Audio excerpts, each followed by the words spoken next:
মধ্যাহ্ন সময়ে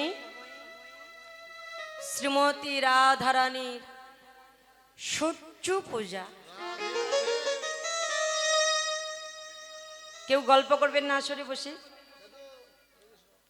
গৌর কথা কৃষ্ণ কথার মাঝে গীতা ভাগবত আলোচনায় কেউ যদি বদনে আন কথা বলে তার কার পেটে জন্ম হয় গুরুর কাছে জেনে নেবেন। আমি জানি, চাই না ভক্তির প্রাণে আঘাত দিতে, কারণ কীর্তন একটা রতন বস্তু, অপরাধ মার্জনীয়। কীর্তন একটা রতন বস্তু, ভাবের বস্তু। এই রতনের মধ্যে যদি বেরতন ঢুকে যায়, রতন রতন থাকবে না। আমার কিন্তু লোকের দরকার নাই, আপনাদের মতো এমন সাধুগুরু পরম বৈষ্ণবীর দরকার, ভক্তির দরকার। কারণ ভক্ত ছাড়া কখনো কীর্তন হয় না।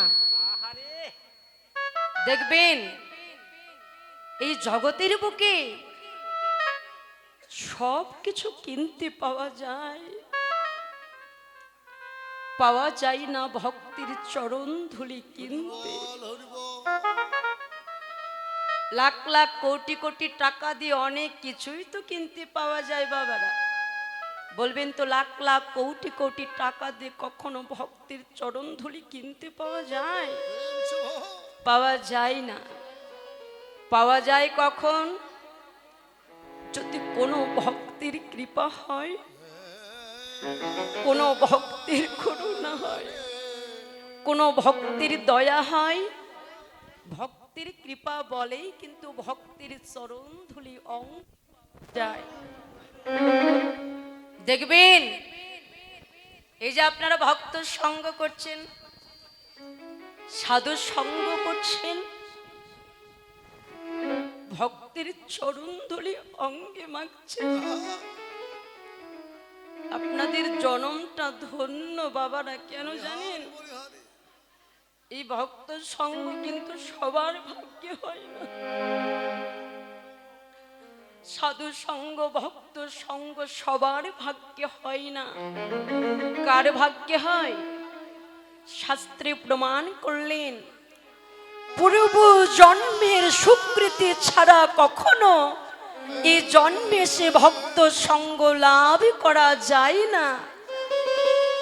পূর্ব জন্মের সুকৃতির ফলে হয়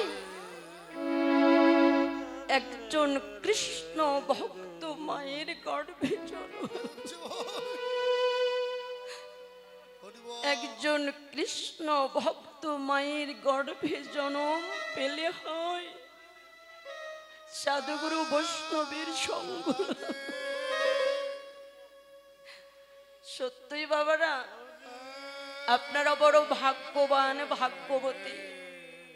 আমিও ভাগ্যবতী। কেন জানেন? আমার গৃহের পাশে এক মা আমাকে বলেছিল, লাবণী মা তুমি বড় ভাগ্যবতী মা। আমি বলেছিলাম কেন? ওই মা আমাকে বলেছিল, লাবণী মা পূর্ব জন্মের সুকৃতির ফলে হয়েছিল তোমার একজন কৃষ্ণ ভক্ত মায়ের গর্ভে। আর কৃষ্ণ ভক্ত মায়ের গর্ভে জন্ম পেয়েছিলাম বলে এসে আপনাদের মতো সাধুগুরু পরম বৈষ্ণবীর সঙ্গ লাভ করতে পারছি। সত্যই মায়েরা, এই ভক্তির সঙ্গ, সাধু সঙ্গ, এই সঙ্গ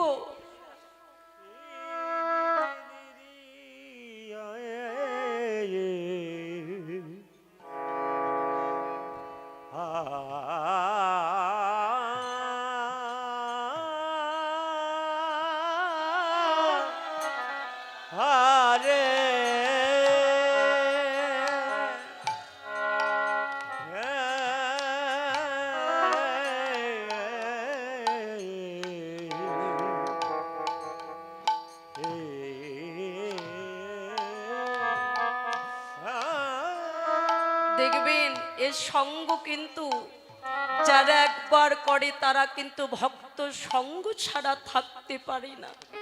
কই আপনারা পেরেছেন? ঘরে থাকতে কেউ পেরে এসেছেন, কেউ পারেন নাই, ছুটে এসেছেন আপনারা পাগলের মতো ভক্ত সঙ্গ করিবার জন্য, সাধু সঙ্গ করিবার জন্য, ভক্তের চরণ ধুলি অঙ্গে পাবার জন্য। দেখবেন যারা ভক্ত তারা যদি একদিন ভক্ত সঙ্গ করতে না পারে, তার প্রাণটা কিন্তু সঙ্গের জন্য কাঁদে বাবারা। এই জন্য শাস্ত্রে প্রমাণ করলেন, মেঘাচ্ছন্ন দিন নহে কো দুর্দিন, দুর্দিন হয় ভক্তের জীবনে কোন দিন? যেই দিন হয় না ভক্তের সঙ্গে সঙ্গ লাভ, সাধু সঙ্গ লাভ, ভক্তের চরণ ধুলি অঙ্গে, সেই দিন হয় ভক্তের জীবনে বড় দুর্দিন। তবে আপনারা কৃষ্ণ ভক্ত বাবারা, আপনাদের কাছে আমার চাইবার কোনো কিছু নেই, আপনারা কৃপা রাখবেন, আপনাদের চরণ ধুলি আমার অঙ্গে দেবেন, কারণ ছোট। শাস্ত্রে প্রমাণ করলেন, সাধুগুরু বৈষ্ণবের চরণ ধুত জল, সে যে হয় সর্বতীর্থের ফল। আমি একদিন করিলাম না সম্বল, বৈষ্ণবের চরণ ধুলি যদি পড়ে গঙ্গায়, গঙ্গাও পবিত্র হয় ভাগবতে কয়। বৈষ্ণবের চরণ ধুলি যদি গঙ্গায় পড়ে, বৈষ্ণবের চরণ ধুলি পেয়ে গঙ্গাও পবিত্র হয়ে যায়। কিন্তু বৈষ্ণবের চরণ ধুলি পাবের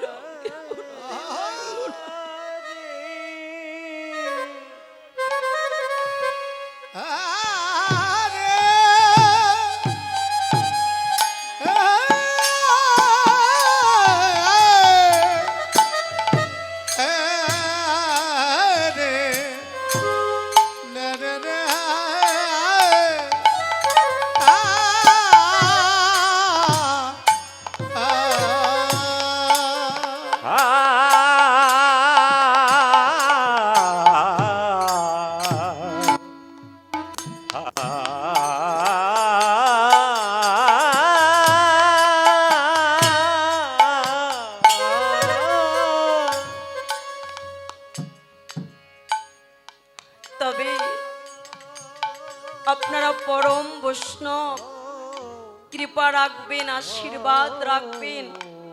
আপনারা হয়তো অনেকেই বলতে পারেন, লাবণী সরকার আমাদের বৈষ্ণব বলছে, কথাটা বড় ভুল কথা বলছে। কারণ এই আসরে তো আমরা সবাই বৈষ্ণব নয়, অনেক জাতির তো আমরা আছি, সবাই কি বৈষ্ণব? আমি বলবো আপনারা বৈষ্ণব। কেন জানেন? জাতিতে বৈষ্ণব হলে তাকে কখনো বৈষ্ণব বলা যায় না। জগতের বুকে যারা বৈষ্ণবের মতো কর্ম করতে পেরেছেন, তাহাকে পরম বৈষ্ণব বলা হয়েছে। বল হরি বল। তাহলে আপনারা বলবেন, এই জগতের বুকে বৈষ্ণব কারা? শাস্ত্রে লিপিবদ্ধ করলেন, গৌর বলে, কৃষ্ণ বলে সবাই কিন্তু কাঁদতে পারে না মায়েরা। কৃষ্ণ নামে সবার কিন্তু নয়নে অশ্রু প্রভাবিত হয় না। কৃষ্ণ নামে কাঁদে কারা? কৃষ্ণ নামে যাদের হৃদয় গড়া, কৃষ্ণ নামে কেবল কাঁদে তারা। কৃষ্ণ নামে কাঁদতে পারে না কারা? শাস্ত্রে প্রমাণ করলেন, কৃষ্ণ নামে যদি নয়নে না হয় অশ্রুপাত, জানবেন সে দেহে আছে কোটি কোটি অপরাধ। কৃষ্ণ নামে যাদের নয়নে অশ্রু প্রভাবিত হয় না, জানবেন তার কোটি কোটি অপরাধ আছে দেহে। কারণ কৃষ্ণ নাম বাবারা, কেউ যদি বাড়ি থেকে দুঃখ জ্বালানি আসরে এসে বসেন, বসবা মাত্র ভক্তির সঙ্গে প্রেম আলিঙ্গন করিবা মাত্র যদি কেউ বদনে বলতে পারে হরে কৃষ্ণ কৃষ্ণ কৃষ্ণ হরে হরে হরে রাম রাম রাম হরে হরে, এই কৃষ্ণ নাম বলিবা মাত্র দেখবেন অন্তরে কোনো ত্রিতাবি জ্বালা থাকবে না মা। ওই কৃষ্ণ নামের দ্বারাই সকল ত্রিতাবি জ্বালা দুরভিত হয়ে যাবে। কারণ শাস্ত্রে প্রমাণ করলেন একবার কৃষ্ণ নামে যত পাপ হরে, এই জীবের কি সাধ্য আছে তত পাপ করতে পারে। যেই নাম সেই কৃষ্ণ ভজ নিষ্ঠা করি, নামের সহিত আছেন আপনি শ্রীহরি। আপনি শ্রীহরি। কেউ যদি বদনে কৃষ্ণ নাম করে তার অন্তরে কোনো ত্রিতাব জ্বালা থাকে না। তবে এই যে আমরা পালাগুলো গাইছি, বলবেন তো বাবারা গীত রত্নাবলীর পালা কয়টি? গীত রত্নাবলীর পালা কিন্তু 64টি। বলবেন দাদা ভাইরা আমাদের মানব দেহের পালা কয়টি? সর্বশ্রেষ্ঠ পালা হলো 2টি। সেই 2টি পালা কি কি? একটা হলো আসার পালা আর একটা হলো যাবার পালা। মনে রাখবেন আমাদের জীবনে কিন্তু আশা